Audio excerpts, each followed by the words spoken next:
அவர் இப்போ ஆமானும் சொல்லலை இல்லைன்னு சொல்லலை, தள்ளி விட்டால் போகணும் அப்படிங்கிற மாதிரி ஒரு நிலைமைக்கு வந்துட்டாருங்கிற மாதிரி இருக்குது. எங்கே நிற்கிறதுக்கான வாய்ப்பு இருக்குது? அது அவர் முடிவெடுப்பாரா? அந்த ஒரு இதில் படத்தில் கையை தலையிலேருந்து எடுத்தா கழுத்தை கடிச்சிடும் அப்படின்னு வாங்கல, இந்த மாதிரி அண்ணாமலை தலையில் கையை எடுத்துட்டாப்புல. இப்போ திருப்பி தலையில் கை வைக்க சொல்கிறாங்க. அண்ணாமலைக்கு என்னென்னா இந்த 40 சீட்டை பிரித்து கொடுக்கணும், பெண்களுக்கும் கொடுக்கணும், கட்சியில் இருக்கவங்களுக்கும் கொடுக்கணும், கட்சியிலாம் கொடுக்கணும், தோக்குற இடத்த கூட்டணி கட்சிக்கும் கொடுக்கணும். இப்படி எப்படி பிரிக்கிறதுன்னு உட்காந்து இந்த கியூப் உருட்டுவாங்க பாருங்க. அந்த மாதிரி யோசிச்சு இப்போ சீட்டை எடுத்துகிட்டு போயிருக்காங்க அங்கே டெல்லிக்கு. பெண் வேட்பாளர்கள் அவங்க மீன் பண்ணுறாங்கன்னா அங்கே ரொம்ப சொற்பமான ஆட்கள் தானே வெளியில் தெரிஞ்சவங்களா இருப்பாங்க. குஷ்பு இருக்காப்புல, இல்லை குஷ்பு இருக்காங்க, நம்ம விஜயதாரணி ஒன்று, நமிதா இருக்காப்புல, கலா மாஸ்டர், கலா மாஸ்டர், இது மீனா கூப்பிடலாம். இதே பத்தாச்சு. வேட்பாளர்ன்றவனும் ஒரு அதிர்ஷ்டம். லாட்ரி சீட்டில் விழுந்த மாதிரி இப்போ பிஜேபியில் ஒருத்தனுக்கு சீட்டு கன்ஃபார்ம் பண்ணுறாங்கன்னா லாட்ரி சீட்டில் அவனுக்கு காசு விழுந்த மாதிரி வீடு கட்டிடலாம். ஹெச்ராஜா மாதிரி. ஜெயதாரணி வந்து காங்கிரஸ் ஆஃபீஸில் இருக்கும்போது எவ்வளோ கெத்தாக இருந்தாப்புலன்னு தெரியும். ஒரு பேட்டி வந்துட்டா கூட ஒரு மாநில தலைவர் இருக்காருன்னா பக்கத்தில் உட்கார வைப்பாங்க. இதில் கூட்டத்தோடு நிற்க விட்டாங்க. கூட்டத்தோடு நிற்க விட்டு ஒரு சால்வையை கொண்டு வந்து போட்டு பொன்னார் பார்த்துருப்பாரு, எனக்கு வெடி வைக்கிறதுக்கு எனக்கே சால்வை. வணக்கம், இது தமிழ் குரலின் சிறப்பு நேர்காணல். இன்றைய விருந்தினர் ஃபர்ஸ்ட் லைன் மீடியாவின் முதன்மை ஆசிரியர், மூத்த பத்திரிகையாளர், அரசியல் திறனாய்வாளர் ஐயா திருமிகு உமாபதி அவர்கள். சார் வணக்கம். வணக்கம் சார், கூட்டணி தொடர்பான விஷயங்கள், பேச்சுவார்த்தை அப்படிங்கிறது விறுவிறுப்பாகவும் பரபரப்பாகவும் போயிட்டு இருக்கு. குறிப்பாக கட்சி எந்த கூட்டணியில் சொல்றீங்க? இல்லை, எல்லா கட்சிகளுமே பார்த்தீங்க அப்படின்னா திடீர்னு காலையில் அவர் சேர்ந்தாருன்றாங்க, சாயங்காலம் இவர் சேர்ந்தாருங்கிறாங்க. அண்ணாமலை அவர்கள் கூட்டணி தொடர்பான விஷயத்தை இங்கே ப்ரெஸ் மீட்டில் பாஜக சார்பில் இந்த முறை அதிகமான பெண் வேட்பாளர்களை களமிறக்க போகிறோம், இது தொடர்பாக நாங்கள் மேலிடத்தில் பேசிட்டோம், லிஸ்ட்டும் அனுப்பிட்டோம், முழுக்க முழுக்க இந்த மாதிரி பெண்களுக்கான முன்னுரிமை அப்படின்னு ஃபீல்டு பண்ண போகிறோம் அப்படிங்கிற விஷயத்த சொல்லியிருக்கிறார். பேட்டியை நீங்கள் பார்த்துருந்தீங்கன்னா ஃபுல்லாக தெரியும். அவர் சொல்லலை, இவங்கெல்லாம் மைக்கை கொண்டு போட்டு ஏதாவது வாயை பிடிங்கி விட்டுருவாங்கல்ல. போய் மைக்கை போட்டு கிட்ட போன உடனே இந்த அம்மா வேற இன்னைக்கு போயிருந்துச்சு, பார்த்தீங்களா இல்லையா? விஜயதாரணி அங்கே வந்து ஒரு போர்வையோட போச்சு, சரி இதோட சால்வையோட போய் 2 பேருக்கு சேர்த்து பொத்தி விட்டுருச்சு. யாருக்கு? நம்ம அண்ணாமலைக்கு பக்கத்தில் அவர் இருந்தார், பொன்னார். பார்த்துச்சு, ஒரு சால்வை தான் கொண்டாந்துருக்கோம், இவர் வேற நாளைக்கு காலை வாரி விட்டாருன்னா சீட்டு தராமல் போயிடும். அவர் சீட்டு தரமாட்டாங்கன்னு தெரிஞ்சுதான் இது போகுது, சீட்டு கொடுத்துருவாங்க. இருந்தாலும் அண்ணனோட தயவு வேணும்ல. அவரை எதிர்த்து நின்று அவர் தொகுதியிலே வேலை பார்த்துட்டு கடைசியில் அவர் தான் இப்போ நமக்கு உதவி செய்யணுன்ற நிலைமைக்கு போன உடனே என்ன பண்ணுச்சு, டப்புன்னு 2 பேர் ஒரே சால்வையை 2 பேருக்கும் பொத்தி விட்டுச்சு. பொத்தி விட்ட உடனே இந்த அம்மா வேற நிற்கிது, பெண்களுக்கு உரிமை கொடுக்கலன்னா அது கட்சியை விட்டு போச்சு, டிஎம்கேவே இது காங்கிரஸ்.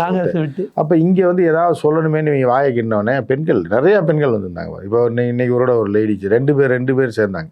பிள்ளைமார் சங்கத்துலேருந்து ஒன்றும், முதலியார் சங்கத்துலேருந்து ஒன்றும் யாரோ சேர்ந்தாங்கன்னு சொல்லி யாரையா கூப்பிட்டு வந்து சால்வையை போட்டு இது பண்ணி டெய்லி 2 பேரை சேர்த்துறாங்க. யாரையா ஒரு 2 பேர் கட்சி ஆஃபீஸ்க்கு வந்தானே, இன்னைக்கு யார் ரெடியாக இருக்கா, சரி யாரா 2 பேரை கூப்பிடுங்க, 2 பேர் உட்காந்துருக்காங்க ஜி உங்களை பார்க்கறனா வர சொல்லுங்கள் அப்படின்னு சொல்லி அந்த துண்டு வாங்கி வச்சுருக்காங்க.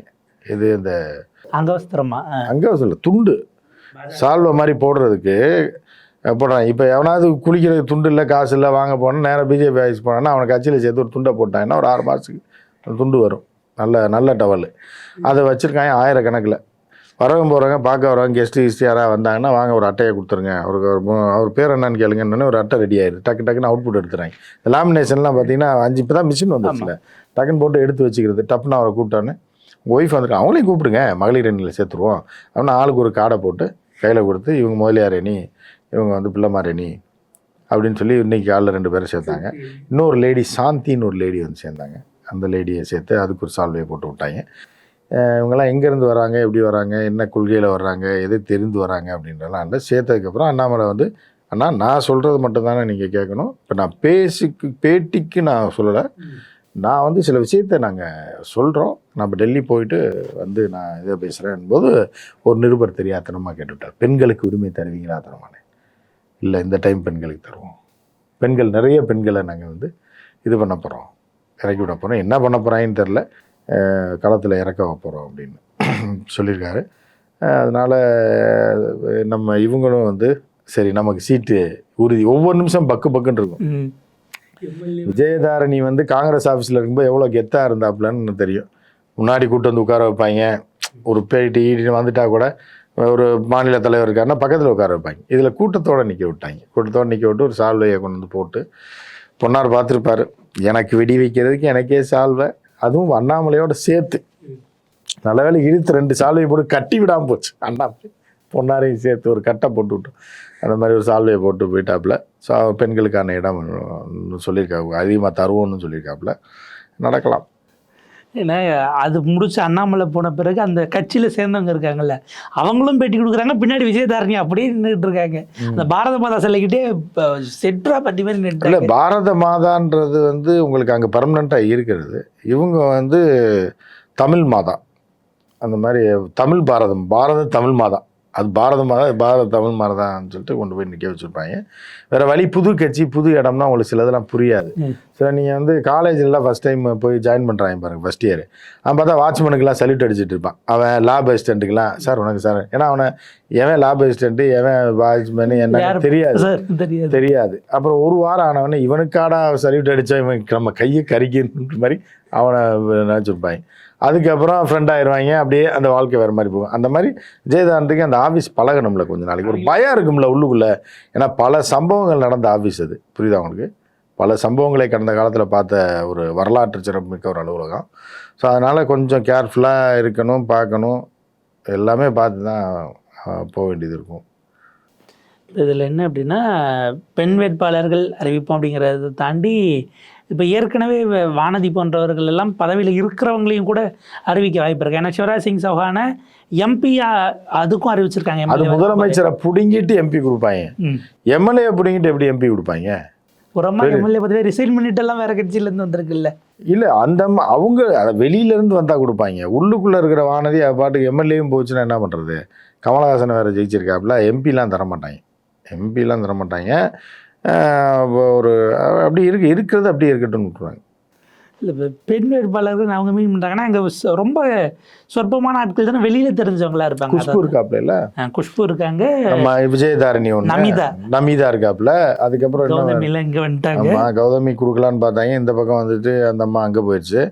வேற என்ன, பல நடிகைகள் இருக்காங்க, நிறைய சின்ன சின்ன நடிகை, மாடல். அப்புறம் ஒரு ஒரு பொண்ணு வந்து என்ன, அலிஷா அப்துல்லா இருக்கு. எத்தனை பேர் இருக்காங்க? கலா மாஸ்டர் இது மீனா கூப்பிடலாம். இதே பத்தாச்சு, இது கணக்கு போட்டாலே இதாச்சு. கலா மாஸ்டர் டான்ஸ் ட்ரூப்பில் ஏகப்பட்ட பேர் இருக்காங்க. நான் அது கட்சியில் சேராமல் தரமாட்டாங்க, இருந்தாலும் வந்து எல்லாம் ஒரு இதாக இருக்கும், சேர்த்துருவாங்க எப்படியும் தேதி ஈதி. ஏன்னா அவங்களுக்கு இப்போ என்னன்னா இந்த 40 சீட்டை பிரித்து கொடுக்கணும், புரியுதா? 40 சீட்டு. இந்த ஒரு கதை ஒன்று சொல்லலாம், அண்ணன் தம்பி 3 பேர். அதுக்கு வந்து இந்த பொருளை வந்து 4 பேருக்கும் பிக்காமல் கொடுக்கணும். 4 வடை இருக்குது, அண்ணன் தம்பி 2 பேர் இருக்காங்க, எங்களுக்கு பிரித்து கொடுக்கணும், வடையை பிச்சிடக்கூடாதுன்னு ஒரு கதை சொல்லலாம். அந்த மாதிரி இப்போ அண்ணாமலைக்கு என்னென்னா இந்த 40 சீட்டை பிரித்து கொடுக்கணும், பெண்களுக்கும் கொடுக்கணும், கட்சியில் இருக்கவங்களுக்கும் கொடுக்கணும், கட்சியெல்லாம் கொடுக்கணும், தோக்குற இடத்த கூட்டணி கட்சிக்கும் கொடுக்கணும். இப்படி எப்படி பிரிக்கிறதுன்னு உட்காந்து இந்த கியூப் உருட்டு வாங்கி பாருங்க. அந்த மாதிரி யோசிச்சு இப்போ சீட்டை எடுத்துகிட்டு போயிருக்காங்க அங்கே டெல்லிக்கு. அதில் 51 தொகுதியில் 51 பேர் நிற்கணும்னு நினைச்சிருவேன். மொத்தமாக ஆட்டையை போடணும்னு எவ்வளோ ஆர்வம் இருக்குது பாருங்க. எப்படியும் காசு தருவாங்க எலெக்ஷனுக்கு, 2 கோடி 3 கோடி வீட்டை கட்டிடலாம், செட்டில் ஆகிடலாம், நம்ம ஜெயிச்சான்னா தோத்தான்னான்ற மாதிரி எல்லாம் இந்த டெக்னிக்கை கண்டுபிடிச்சி இறங்கிட்டாங்க. இல்லை ஃபுல்லாக இறங்கிட்டாங்க. ஒரு தொகுதியில் 71 பேர் கட்டிருக்காங்க. எத்தனை அவங்க தொகுதிக்கு 5 கோடி தான் ஒதுக்குவான், இல்லை எத்தனை பேருக்கு தான் காசு கொடுக்குறது அப்படின்ற மாதிரி இருக்குது. அந்த லிஸ்ட்டை எடுத்துகிட்டு அண்ணாமலையும் போயிருக்காப்புல ஏமாந்து. இப்போ சீட்டு கொடுக்கலன்னா இவங்களாம் உள்ளடி வேலை பார்க்க மாட்டாங்களா? அது இருக்கிறதே 10 பேர் உள்ளடி வேலை பார்த்து என்ன பண்ணுறது? அவன் அவங்க 10 பேர் ஓட்டும் உண்ணாமல் பேர் உள்ள 11 பேர் கேட்குறாங்க. ஆமாம், அதுக்காக கேட்குறவங்களாம் 1 கோடி 2 கோடி தூக்கி கொடுக்க முடியுமா? ஒரு வேட்பாளர்ன்றவனும் ஒரு அதிர்ஷ்டம். லாட்ரி சீட்டில் விழுந்த மாதிரி இப்போ பிஜேபியில் ஒருத்தனுக்கு சீட்டு கன்ஃபார்ம் பண்ணுறாங்கன்னா லாட்ரி சீட்டில் அவனுக்கு காசு விழுந்த மாதிரி. வீடு கட்டிடலாம், ஹெச்ராஜா மாதிரி 2 கோடி ரூபாய்க்கு வீடை கட்டி ஊரில் மாடு கண்ணை வச்சுக்கிட்டு செட்டில் ஆகிடலாம். அதுக்கப்புறம் ஜெயிச்சான்னா தோத்தான்னா ஆட்சிக்கு அவன் வந்தான்னா வரலனான்ற மாதிரி. அதுக்கப்புறம் அவன் வாயிலேருந்து பாரத் மாதாக்கு ஜெயும் வராது, மோடிஜி சிந்தாபாத்தும் வராது. அப்படியே வீட்டிலே செட்டில் ஆகிடும், கட்சி விட்டு விளையிடும் உடனே. அந்த தேர்தல் முடிஞ்ச உடனே அதை காமிச்சு வேறு ஏதாவது ஒரு கட்சியில் போய் செட்டில் ஆகி அந்த காசை காப்பாற்றிட்டு அவன் பாட்டுக்கு போயிடுவான். இப்போ அண்ணாமலையை உள்ள ஃபீல்டு பண்ணுவாங்க கேண்டிடேட்டா அப்படிங்கிற மாதிரியான விஷயங்களும் இருக்குது. அவரை இப்போ ஆமானும் சொல்லலை, இல்லைன்னு சொல்லலை, தள்ளி விட்டால் போகணும் அப்படிங்கிற மாதிரி ஒரு நிலைமைக்கு வந்துட்டாருங்கிற மாதிரி இருக்குது. எங்கே நிற்கிறதுக்கான வாய்ப்பு இருக்குது? அது அவர் முடிவெடுப்பாரா?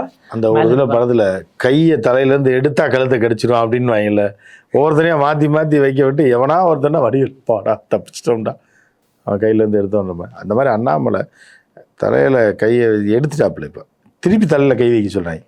முருகன் தலையில் கையை எடுத்து அண்ணாமலை சிக்க வச்சாப்புல, அண்ணாமலை கையை எடுத்துகிட்டு இப்போ வந்து வேற ஆளை தள்ளி விட்டாப்புல.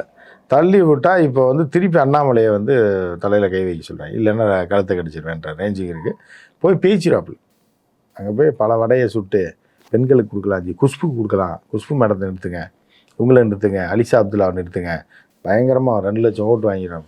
அதுக்கு என்ன எதுனே தெரியாது ஏன்னா. ஸோ அதெல்லாம் போய் நிறுத்த வச்சு இதெல்லாம் வந்து ஒரு டீம் வச்சுருக்காங்க. முஸ்லீம் வேட்பாளர்கள் வச்சுருக்காங்க, கிறிஸ்டின் வேட்பாளர், நீங்கள் எது கேட்குறீங்களோ அதை வச்சுருக்காங்க. அந்த மாதிரியான இப்போ புரோட்டா கடையில் தோசை தான் போடுவாங்க வெஜிடேரியன், மேக்ஸிமம் இட்லிலாம் சொல்ல மாட்டேன், கொத்து புரோட்டா சிக்கன் அது இதுதான் வச்சுருப்பாங்க. இவங்க இடியாப்பம் எல்லாமே ஒரே இதில் விற்பாங்க. வெஜிடேரியன் ஹோட்டல்லே வந்து நான்வெஜ் விற்பாங்க, எல்லாமே விற்பாங்க. அந்த மாதிரி எல்லா விதமான ஆட்கள் இருக்குது. முஸ்லீம் வச்சுருக்காங்க, கிறிஸ்டின் வச்சுருக்காங்க, பெண் முஸ்லீம் வச்சுருக்காங்க, பெண் கிறிஸ்தவர்கள் வச்சுருக்காங்க. இந்த மாதிரி பலதரப்பட்ட ஆட்களை வச்சுருக்காங்க, இந்துத்துவ ஆட்களை வச்சுருக்காங்க, இந்து விரோதிகளை வச்சுருக்காங்க, எல்லாத்தையுமே வச்சுருக்காங்க. உள்ள வச்சு களை கட்டி எனக்கு டெல்லி போயிட்டு வரட்டும். அவங்களுக்கு என்ன பேருன்னே வாயிலே நுழையாது. வானாதி சீனிவாசன், வானாதி அப்படின்றாங்க, வேறு ஏதாவது சொல்கிறேன் சொன்னால் நம்ம சொன்னால் தப்பாக போயிடும். அந்த மாதிரி தான் வாசிப்பாங்க அவங்க தமிழ் பேரும் வாயில் நுழையாது. அவங்க என்னத்தை செலக்ட் பண்ணி எவனை தெரியும், இங்கே டெல்லியில் கொண்டு இந்த சீட்டை கொடுத்து இது யாருன்னு தெரியுமா, முதல்ல தொகுதி பேர் தெரியுமா, ஊர் பேர் தெரியுமா, பண்ணுறாங்க, பண்ணட்டும். பாஜக குறிப்பாக அண்ணாமலையினுடைய கரத்தை வலுப்படுத்துவதற்காக அகில இந்திய சமத்துவ மக்கள் கட்சி, அது ஒரு ஆல் இந்தியா பார்ட்டி பேரை பார்த்தா அப்படிதான் இருக்கு. திரு சரத்குமார் அவர்கள் ஒரு 3/4 பக்கத்துக்கு அறிக்கை விட்டு மோடியை மீண்டும் பிரதமராகவும் அப்படின்னு சொல்லியிருக்கிறாப்புல. 2 சீட்டு வரைக்கும் சாமாக கேட்குது, சரி அகில இந்திய சாமாக கேட்குது அப்படிங்கிற. அவங்க தான் 4 சீட்டு தரேன்னா இல்லை, ஏன் 2 சீட்டு கேட்குது? அதாவது அவங்க நீங்கள் அந்த பக்கம் ஒரு இதை சொன்னாங்க, பையன்தான் செகண்ட் ப்ரைஸ் வாங்கினான்னு, எத்தனை பேர் ஓடினாங்கன்னு பார்த்தா 2 பேர் தான் ஓடி இருப்பாங்க. அந்த மாதிரி ஏற்கனவே அவங்க 4 சீட்டு தரேன்ட்டாங்க. அவங்க சொன்னதை நீங்கள் சொல்லலை, இவர் கேட்டதை சொல்கிறீங்க. அவங்க 4 தரேன்னாங்க, இவர் 2 கேட்டிருக்காரு, 2 போதும் அப்படின்னு. 1 தான் கேட்டிருக்காப்புல. ராதியாவை நிறுத்துறதுக்கு, ராதியா நல்லா தொழில் பண்ணிட்டு பேசாமல் இருக்காப்புல, பிஸ்னஸ் உமனாக உட்காந்துருக்காப்புல. ராதியாவும் தெருவில் எடுத்து விடுறதுக்கான வேலை தான் இது. ஏன்னா அன்றைக்கி பார்த்தேன் ஒரு கூட்டத்தில் அண்ணன் சரத்குமார் பேசிகிட்டு இருந்தார். இந்த திமுக அதிமுகலாம் பார்த்தீங்கன்னா அண்ணா, பெரியார், அண்ணா இப்படி வைப்பாங்க. ஒரு சில கட்சியில் தேசிய தலைவர்லாம் அம்பேத்கர், காந்தி, இந்திரா காந்தி இப்படி வரும். எம்ஜிஆர், ஜெயலலிதா, அடுத்து எடப்பாடி இப்படி வரும்ல. இவருக்கு ஆளே கிடையாம ராதிகா படத்தை கொட்டிச்சு. ஏதோ முன்னாள் தலைவர் மாதிரியும் இல்லை இன்னாள் தலைவர் மாதிரி இவர் பேசுகிறாரு, பின்னாடி ராதிகா படம் மட்டும் சின்னதாக இருக்குது. என்னத்த கர்மாந்திரத்தை போய் சொல்லுது அவர் நேரம். ஆனால் நல்ல மனுஷன், ஆனால் என்ன வாழ வழி தெரியல போல், என்ன எதுக்காக இப்படி பண்ணுறாருன்னு தெரியல. மோடியை பிரதமராக்குவோம், மோடியை முதல்வராக்கணும்னு சொல்லி தொலைய போகிறாரு. ஏன்னா பிரதமராக இருந்தவரை திருப்பி குஜராத் முதல்வர் ஆக்கி விட்டுற போகிறாங்க. அதனால் இப்போ இருக்கார் அவர் எல்லாத்துக்கும் ஒரு செட்டில்மெண்ட் தான். ஒரு அமௌண்ட்டை வாங்கலாம், ஒரு வருஷம் 2 வருஷம் செலவுக்கு ஆகும்ல. ஒரு 2 கோடி 3 கோடி தேர்ச்சுன்னா புது வண்டி வாங்கலாம், ஒரு 2 வருஷத்துக்கு டீசலை போட்டு ஓட்டி கெத்தா சுற்றலாம் அப்படின்ற மாதிரி எதையாவது ஒன்று சொல்கிறது தான். இல்லை இப்போ அவங்க தரப்பில் பாஜக என்ன கிளைம் பண்ணுறாங்க, ஆனால் பாருங்க அவரு கூட அண்ணாமலையை தான் சூஸ் பண்ணியிருக்காரு, எடப்பாடியை சூஸ் பண்ணலை. அப்போ ஒரு அட்ராக்டிங் புல்லிங் ஃபோர்ஸாக காந்தமாக அண்ணாமலை தான் நான் சொல்லுவேன். என் தங்கச்சி மேகலை வெக்கம் விட்டு போகலன்றக்காக தான் 2 பேரும் மொல்ல மாதிரி முடிச்ச வைக்கன்னு மாற்றி சொல்லிட்டு இருக்கும்போது கடைசியில் அவள் போய் செந்திலுக்கு மாலையை போட்டுருவான். அப்போ செந்தில் சிரிப்பாப்புல இல்லை, ஏன்னா ஏன்டா சிரிக்கிற, இந்த சோகத்தில் எப்படா சிரிக்கிறேன்னு கேட்டால் இந்த மூஞ்சி கூட உனக்கு பிடிக்கலையே அப்படின்ற மாதிரி அவங்க வந்து அண்ணா இப்போ எடப்பாடி இல்லாமல் இந்த அளவுக்கு மோசமாக போச்சு அப்படி பார்க்க முடியாது. இவங்க காசு தருவாங்கல்ல, வெயிட்டாக ஒரு 5 கோடி தருவாங்க சரத்துக்கு. கட்சி தொண்டர்களை கவனிக்கணும், அதை பண்ண ஒரு 5 ரூபா போட்டுருவாப்புல. போட்டு ஒரு 1 ரூபா 1.5 ரூபா செலவு பண்ணால் 3.5 நிற்கும். சரி ராதிகா பேரில் ஒரு 3-4 கோடியை வாங்கலாம், சொல்லி தான் கொட்டுருவோம். நீங்கள் செலவு பண்ண வேணாமா, ஒய்ஃப்டே சொல்லியிருப்பாப்புல. நான் அப்படிலாம் அவனை இழுத்து விட மாட்டேன், நம்ம கட்சி தனியாக நின்றுச்சுனா வேணால் நம்ம ஏற்கனவே காசு இழந்திருக்கோம். இப்போ பிஜேபியில் 5-5 கோடி தரேன்றாங்க, வாங்கி ஆளுக்கு பாதியாக பிரிச்சுக்குவோம். போட்டால் இன்னொரு சீரியல் ஆரம்பிக்கலாம், இல்லை இதாக ஆரம்பிக்கலாம், வெப் சீரியல் ஆரம்பிக்கலாம்ல. ராதியா வந்து அவங்க தொகுதியில் ஒரு 1 கோடி செலவு பண்ணுறாங்க வர தொண்டர்னா, மீதி ஒரு 3-4 கோடி மிச்சமாச்சுன்னா ஒரு 4 டெலி சீரியல் முடிச்சிடலாம்ல. அதை 8 கோடிக்கு வித்துடலாம். புரியுது அவங்களுக்கு. சரத்குமாரையும் கோ ப்ரொடியூசராக போட்டுடலாம். நீங்கள் ஒரு 2 கோடி அவர் 2 கோடி போட்டு ஒரு டெலி சீரியல் எடுத்துருவாங்க. எடுத்து அது ஒரு 8 கோடிக்கு விற்றோம்னா அதை வச்சு எடுத்தோம்னா அது 16 கோடியாக போகும். ஸோ அந்த கணக்கில் தான் சரத்குமார் பார்த்துருப்பாப்புல. ராதிகாவை சொல்லியிருப்பாப்புல, என்னங்க நீங்கள் ஒன்றும் வருமானமும் இல்லைப்பா, மார்க்கெட்டு இல்லை, இதாக பண்ணுங்கன்னா இல்லை பிஜேபி இருக்குது, எலெக்ஷன் வரட்டு வெயிட் பண்ணுங்கள், எப்படியாவது அங்கே போய் சேர்ந்துருவோம், ஒரு அமௌண்ட்டை போட்டுருவோம்னு சொல்லி தான் போட்டிருக்காரு. இப்போ இவங்களுக்கெல்லாம் ஒரு கட்சி ஒரு சீட்டோ இல்லை 2 சீட்டோ 4 சீட்டு 4எல்லாம் வாங்குற லெவலுக்கு வாசனெலாம் இல்லை, முதல்ல காசு இல்லைன்னா 4 தரேன்னாங்க. செலவு நாங்கள் பண்ண மாட்டோம், 4 சீட்டு கூட வாங்கிக்கோங்க, நீங்கள் நிற்கிறவன்ட்ட காசு வாங்கிக்கோங்க, ரைட்டா? இல்லைன்னா 2 சீட்டுனா நாங்கள் காசு தருவோம், சீட்டு இவ்வளோ தான் தருவோம். அப்படி பண்ணுங்க. எல்லாருக்குமே லக்கி ப்ரைஸ் தாங்க. பிஜேபியில் 40 பேருமே வீடு கட்டிடுவாங்க. வீடு கட்டியவர்கள் பங்களா கட்டுவாங்க. ஆளுக்கு தகுந்த மாதிரி காசு. இப்போ சரத்குமாருக்கு போய் 2 கோடி கொடுத்தா வாங்க மாட்டாப்புல, 5 ரூபா நாள் கொடுக்கணும் குறைந்தபட்ச செலவுக்கு. ராதியா வந்தால் ராதியா மல்டி மில்லியனர் மாதிரி தான், 100 கோடி 200 கோடி 300 கோடி டர்ன் ஓவர் காட்டுறாப்புல. சும்மா போய் கொடுக்க முடியாது. ஒரு 5 7 கொடுக்கலாம். 2 ரூபா செலவு பண்ணுங்கள், 5 ரூபா நீங்கள் வச்சுக்கங்கன்ற மாதிரி. ஒரு டெலி சீரியல் எடுத்தாலும் 5 சீரியல்னாலும் எடுக்கணும்ல. சும்மா போய் 1 கோடியை கொடுத்து எதுக்கு? ராதிகாவுக்கு செலவுக்கே பத்தாது. ஸோ அந்த மாதிரி பிளான் பண்ணி தான் போட்டிருப்பாங்க. சரி, ஒரு அமௌண்ட்டை போடுவோம். ஒரு மாதம் வெயில் அலைய போகிறோம், எவன் தரான் 5 கோடி? படத்தில் நடித்தாலும் சரத்குமார் தர மாட்டாங்க. இப்போ உள்ள மார்க்கெட்டு 25 ரூபா 30 ரூபா தருவாங்க. அது அந்த படமும் வராது போகாது. அதுக்கு நடிக்கணும் 3 மாதம். அதுக்கு ஒரு மாதம் வெயில் அலைய போகிறோம், சாயந்தரமாக பிரச்சாரம் பண்ணிக்கலாம். பண்ணிக்கிட்டு அப்படியே அந்த அமௌண்ட்டை வச்சு அடுத்து டெலி சீரியல் ஆரம்பிக்கலான்னு தான் பிளான் பண்ணி. இப்போ வாசன் போன்றவர்கள் எல்லாம் விருப்பம் பண்ணணுன்ட்டு 3 நாள் வாங்குற லெவலுக்கு கட்சிக்குள்ளே அவ்வளோ கூட்டம் அலைவு. ஆமாம், அவங்க கட்சியிலையும் காசுன்னு நினைப்பான்ல. நமக்கு எப்படி வாசனுக்கு 2 சீட்டு கொடுக்குறாங்கன்னு வைங்களேன், வாசன்கிட்ட 10 கோடி கொடுத்தா வாசன் எப்படின்னா அதில் 4 கோடினாலும் உங்களுக்கு கொடுப்பார்ல, 2 கோடி. அதில் ஒன்று ஆட்டையை போட்டால் முடிஞ்சில்ல, 1 ரூபா மிச்சம். அதுலேயும் விருப்பம் மனு பிஜேபி கூட்டணியில் யாரெல்லாம் இருக்காங்களோ பிஜேபியில் விருப்ப மனு கொடுக்கறது மிக அதிகமாகும். ஏன்னா அவர்கள் வீடு கட்டி செட்டில் ஆகிடலாம். வேறு எந்த கட்சியிலையும் இப்போ ஏடிஎம்கேயில் போய் கூட்டணியில் நின்னீங்கன்னா ஒரு 1 கோடி ரூபா 50 லட்ச ரூபா கொடுப்பாங்க கை செலவு. அது வேஸ்ட். நம்ம செலவு, அந்த காசு செலவு பண்ணி தான் சும்மா நிற்கணும், நமக்கு ஒன்றும் தேராது. நீங்கள் பிஜேபியில் போனீங்க அப்படின்னா அந்த கூட்டணியில் போனால் கூட பெரிய அமௌண்ட்டு தேருன்றதுனால நிறையா பேர் மனு கொடுத்துருக்காங்க. இது ஒரு புது பிஸ்னஸாக இருக்குது இந்த எலெக்ஷனில். அடுத்தடுத்த நிலைகள் எப்படி போகுது, அரசியல் அது சார்ந்த விஷயங்கள், கூட்டணி அப்படிங்கிற பல கூத்துகள் இருக்கிறது. மக்களுக்கு இது கொண்டாட்டமான காலம். உங்களுடைய நேரப்பகிர்வும் கருத்து பகிர்வுக்கும் ரொம்ப நன்றி சார்.